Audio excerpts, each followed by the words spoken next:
Барлықтарыңызға сәлеметсіздер ме? Сәлем, достар, қалайсыздар? Көңіл-күйлеріңіз қалай? Дамы и господа, с вами сегодня я, Юля from Казахстан, и мы начинаем. Сегодня у нас новая фраза. Әкімшілік, құқық, бұзушылық. Әкімшілік, құқық, бұзушылық. Әкімшілік, құқық, бұзушылық. Означает следующее. Административное правонарушение. И пусть вот эти вот әкімшілік құқық бұзушылықтар случаются только в кино или в книжках. А мы с вами просто научимся это читать. Итак, погнали. Первое слово. Әкімшілік.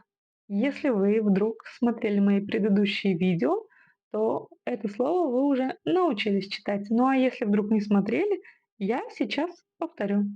Слово әкімшілік делим, как обычно, по слогам. Әкім, әкімші, әкімшілік. Как научиться читать букву «э»? Очень просто.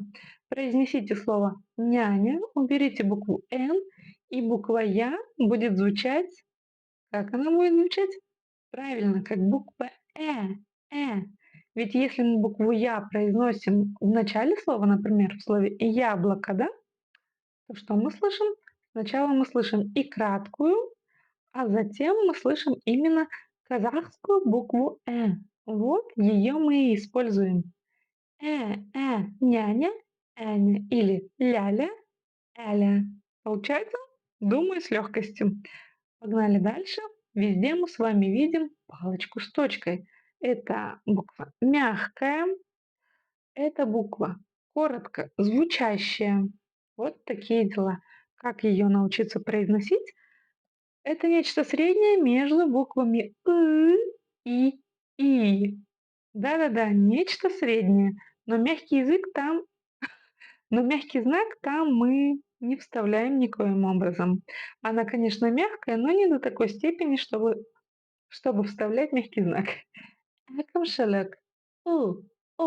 Попробуйте сделать легкую полуулыбку и кончиком языка упереться в нижние зубки. И уже, исходя из этого, произносим нечто среднее между буквами и и. Әкімшілік, әкімшілік, әкімшілік. Погнали дальше слово құқық, құқық, құқық. Здесь нужно сначала научиться читать букву К с хвостиком. Помним о том, что в казахском языке и обычная буква К есть, та самая, которая используется в русском, и казахская буква К. К, как она образуется. Сейчас научу. Попробуйте просто откашляться или отхаркнуться через букву К обыкновенную. Да, давайте. Х, Х, Х. Получилось? Думаю, с легкостью. Дальше мы видим букву У с черточкой снизу.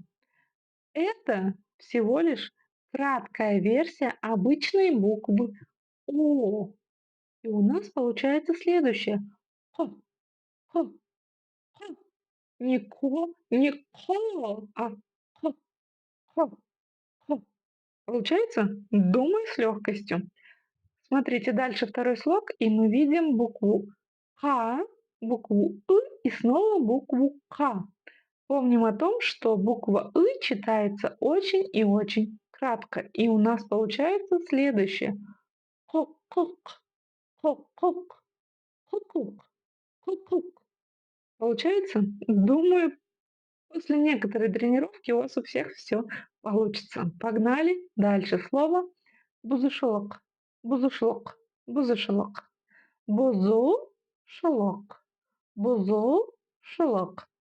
Как вы поняли, слово большое, я его разделила на маленькие два слова. Первое слово бузу и второе слово шелок. Возможно, так, конечно, и не надо делать. Нужно просто разделить все по слогам, но мне кажется, так проще. Разделили на два слова большое слово, а затем уже каждое слово разделили по слогам. Вот как-то так, мне кажется. А теперь учимся читать третье слово. Слово бузушелок. Бузушелок. Разделили его сначала на два маленьких подслова, а затем каждое из этих маленьких слов разделили на слоги.